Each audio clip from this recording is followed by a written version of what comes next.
Alrighty, guys, strap yourself in. We've got an absolute bumper episode today on the three things that ultra successful and profitable fitness business owners do. Actually, coming to you from a different location today. My wife and I are in the middle of moving into our new place. So I'm actually at my wife's mum's house for a couple of days. That's why everything gets fitted out, which is all exciting. But let's dive into the good stuff, guys, because I want everyone to be ultra successful. And when I had 27 members compared to when I had 1,200, the only thing that changed were my daily habits. And I've been so honored over the last couple of years to be able to work with hundreds of fitness business owners, some who are successful, some who aren't successful, right? And it all comes down to a couple of really key things. Now, guys, first thing's the marketing, right? So you have to be spending 1 hour a day marketing your business. Now, look, say in your fitness business, if you have 7% churn, now most people don't even track their monthly retention rates, but let's just say you have 7% churn, right, every month. So industry average is, I think, 10%. You lose 10% every month. Really good gyms lose about 5 or a bit less, but you're pretty much going to rotate through all your membership base every 14 to 16 months. So of course, there will be members who have stayed with you for years and years, but most members won't even stay with you for 14 months. So we're going to talk a little bit about like making sure your business is really world class and that all your internal systems are amazing. But guys, you've just got to think about it. You're in a marketing and a sales business, just like everyone else. And then, when you get really amazing results, you keep people for a very long time. But if you're not marketing for 1 hour a day to get name, emails, phone numbers, to increase your brand, to grow your business, then you're going to be in a lot of trouble, and you're always going to sit around that 50 to like 90 member mark. Now, we can talk all day about how you leverage team, how you get your team to do the marketing, how you outsource and delegate everything.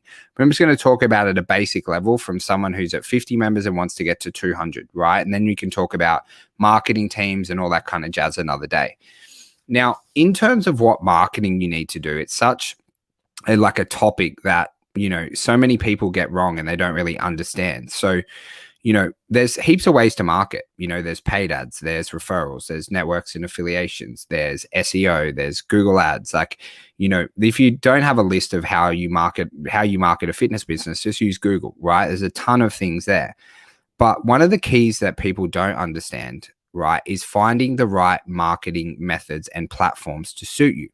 Because what a lot of gurus want to tell you is that you should only run Facebook ads, or you should only do organic marketing, or you should only go by referrals, when it's simply just not the truth, right? There's some businesses, right, that do incredibly well off paid ads. There's others that don't, right? There's other businesses that have really strong leadership at an ownership level and they do really well organically, and there's others that don't. Right. So you need to find your 3 to 5 marketing channels that you can really dominate and that you get really amazing ROI on. Right. And not be pigeonholed into there's only one way to grow a business approach, because then what happens, you end up being, swayed by a Facebook ad or what someone's told you.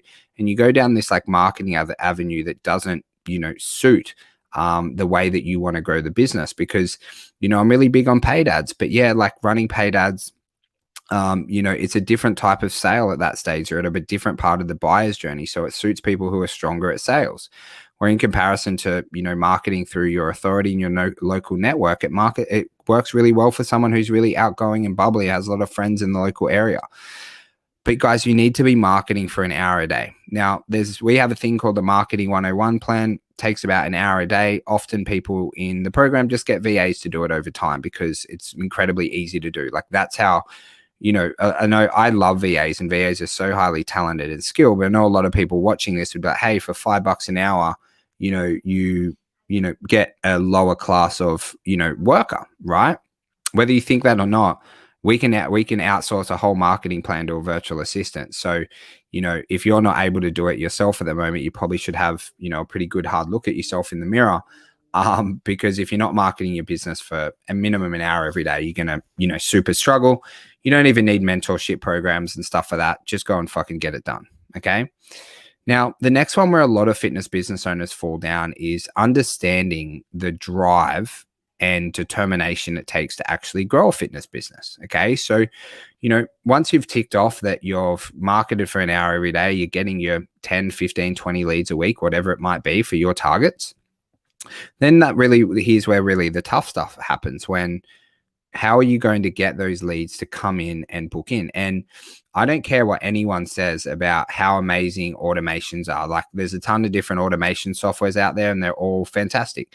Obviously, in our program, we use ACR, right? It's one that, because my friend had built it, he was a part of another kind of system. I go, hey, here's how we make it better. Let's do this, this, and this. And then we built it, right? So a lot of our members use it. It's really cool. Okay. But you still got to fucking call and text your leads, right? You still got to call your leads and follow them up. No automation system in the world is going to make a 7-figure fitness business for you, because you are selling to people, right? People want to talk with people. People want personal training. People want group training, right? So if you're going to rely on any system or any automation that isn't backed by the power of human engagement, you're going to really, really struggle. So guys, in those 2 hours, once you've got the leads, right, you're going to do phone calls, emails, direct DMing people, and you're going to do text messaging as well. Now, of course, you can get systems through email and text message for you, which saves you a little bit of time. But then in those times, you've got to work on those systems and, make sure that they're optimized, that you're getting the right reply rates and things like that. So really, when you have an automation system, is no automation system in the world is completely customized to your business. Is in that 1 hour, you'll be making sure that, all the text messages are working well, what the reply rate is, how many people are automatically booking in, and then you're following it up with calls. So just so you guys know, like, when we grew a business, I'll never lie to you guys. As you guys went from 27 to 1,200 members, we called our leads twice a day, every day, right? We actually aim to call them 3 times a day. We manually text them once a day. We manually emailed them once a day, because we didn't have the systems that are available today. But the same concepts still apply. The world isn't changing, right? You need to make sure that you are an absolute savage and you are a hustler. And yes, in this time, guys, it doesn't include your consultations where you're closing people. My preferred way to close is always face to face when we have our gyms and they're open, right? My second favorite will be closing over Zoom, right? Because then you get that human touch point. You can see each other. I think it's an incredible way to close. And then you've got over the phone, right? But you need to make sure you're doing these follow-ups. I cannot stress it enough, right? It used to take us 9.3 calls on average to get someone booked in, okay? We tried to get that metric down as much as we can. We used, conversion ads. We used messenger ads. We used lead generation ads. We used automations. Like, we used everything.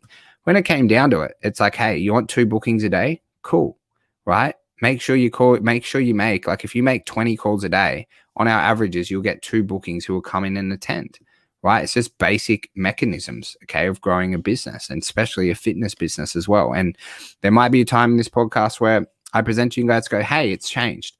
But right now, I know everyone in the space, right? I know all the CRMs. I know all the amazing providers out there who are running ads and doing calls for you and things like that. I just know all their back-end systems because I chat to them, right? We're like, when you're in the industry, we're friends. I know what's good about this service, what's bad about this service. I also get to hear from clients who use them, what they like, what they dislike. And the simple fact is, guys, if I owned a gym right now, I would be making sure I know how to run my own ads to a level of $100 per day. So it could only take you literally 30 minutes a day to learn to run it yourself. It's not fucking rocket science. Everyone's overweight. You want to have a really good offer, you get people in, right? It might take you 2-3 months to learn. Then you're following your marketing 101 plan and you're following up with your leads like an absolute savage, right? You're not saying no for an answer, because you've got to know that if they're interested in you, right, they're also probably interested in other fitness services because they have a problem that they want to solve, okay? And that's where you need to make sure that you're doing your follow-ups really, really well. And guys, the last one I don't think people spend enough time on, and obviously I'm all about marketing, sales, and that kind of stuff. But one of the things I've been lucky at, probably over my duration of being a fitness professional, probably gone to over 200 gyms. Okay. I've seen people within our programs and other programs. And, one of the really big things is spending at least an hour a day, making sure that you have a consistent product, right? And not enough people focus on it. Like consistency, I was presenting to my guys today on McDonald's. One of the reasons why I like going to McDonald's when I'm traveling, because I know the bathrooms are never going to be disgusting. They have a consistent product. Their burgers are consistent, right? You want to think of your fitness business like McDonald's. You don't go to McDonald's Brookvale and then McDonald's in Perth and the fucking quarter pounder tastes completely different. But that's what's happening in 99% of fitness businesses, right? They don't have a consistent product with their coaches. They got one coach who's like really shit house, doesn't check in, is like a casual, kind of rocks up, does their own thing, right? They've got a couple of coaches that are in the middle, and then they've got like a few rock stars, right? And that's because you haven't worked on a consistent product. We have systems like Secret Shoppers, like all the training that we did with Dan Henderson, like, you know, FTI over the years. But, you know, how much time are you spending training your team to be better coaches?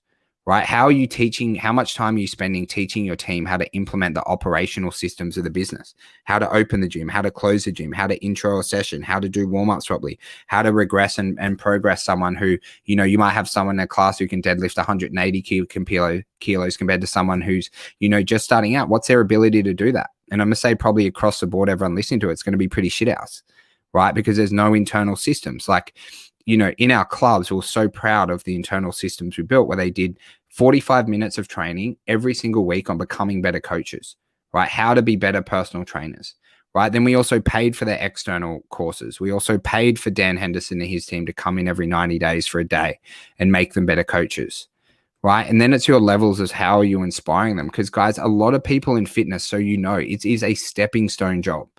Like you can't expect someone who you're paying casually fucking $25 to $40 an hour to actually want to do this forever, because if they're in like Sydney or wherever, they can't even afford to like rent a really nice house or to get a home loan, right? So you've got to know that you might have them for a 2 to 4 year period.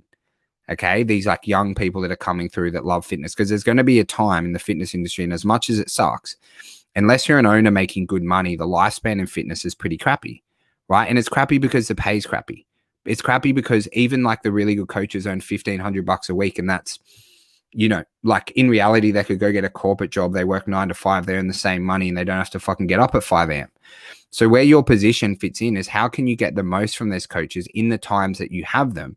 Obviously, you'll have people who sit outside of that who are happy to sit on that 800 to 1,200 a week. Like they're just cruisy with that, whatever, that's on them. Okay. But then the other coaches, how are you inspiring them to change the world one member at a time? What are your internal systems, your weekly team meetings, your weekly team trainings, your quarterly trainings, your quarterly events? How much do you know them on a personal level about, you know, what's happening in their family life, what they actually want to do outside of fitness? Is this a stepping stone job for them? Or do they want to, you know, maybe one day own a fitness business like you? Okay, but if you can master these 3 things and do them really well, you're going to be in the top 1% of fitness business owners. Okay, it's like how much time are you actively spending to get more name, email, and phone numbers every single day, right? And unless it's an hour a day at a minimum, it's not enough. It's not enough and it's not good enough. And your business will never scale to massive levels without it. And don't just rely on an agency or some Facebook ad you see for someone to save your business, because this is core fundamentals of a sustainable business. And I've never heard of a product anywhere in the world who comes in and does all this stuff for you. Okay, so you really need to make sure that you think bigger, because you've done a fucking really big investment in your life. And I'm proud of you for having a gym. But now it's like where all the hard work kind of starts.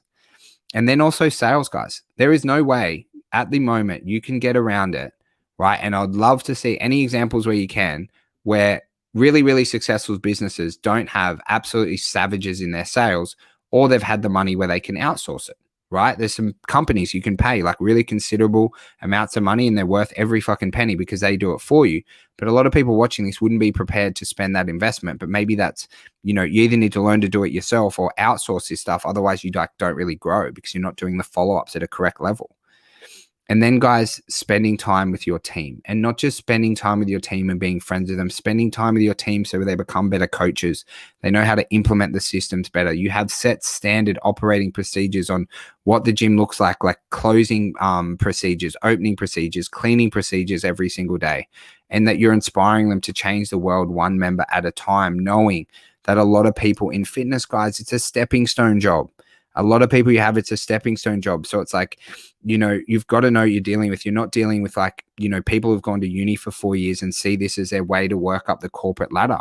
It's often like a lot of young people who like are somewhat like a little bit lost with their life and don't really have like much other things going for them. Because if you're looking at it a financial sense, like if you're looking at it logically, like why you would become a casual personal trainer in fitness is absolutely beyond me. You get up at 5 a.m.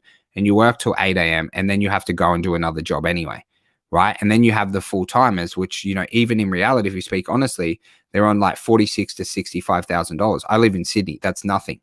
like legit. Like you can never buy a house in Sydney off that, right? In Melbourne, Brisbane, the list goes on. Okay, so you really need to make sure you train your staff, you develop them, you make them absolute weapons whilst the time that you have with them, which is generally like a couple of years before they move on to either running their own business or running their own gym. And if you do that really well, maybe you'll be able to harness the really good ones, the A players, and maybe open a gym with them or something like that.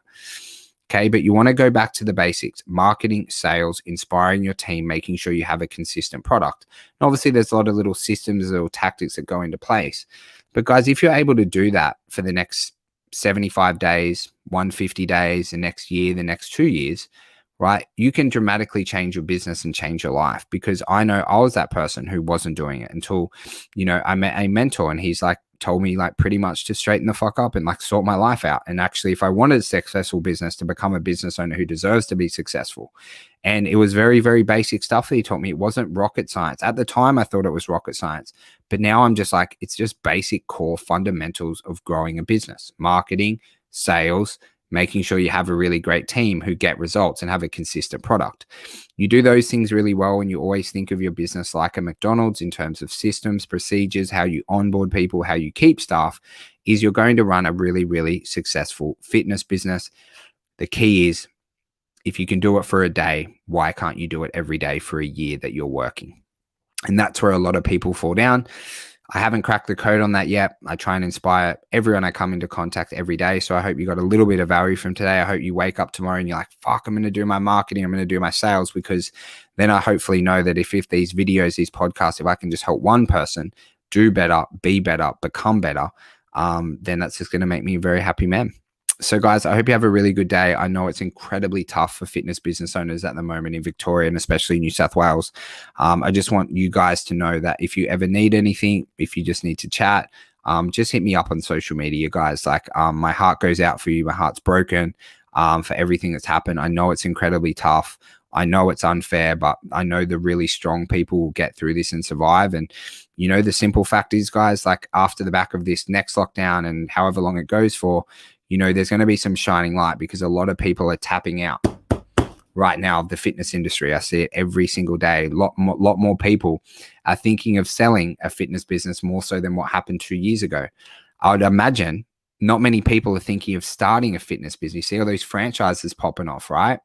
I highly doubt investors are going to come in over the next couple of years, right? Start to pop off franchises that they sit on in their fucking superannuation money, which happened a lot with the franchises that, popped off a couple of years ago.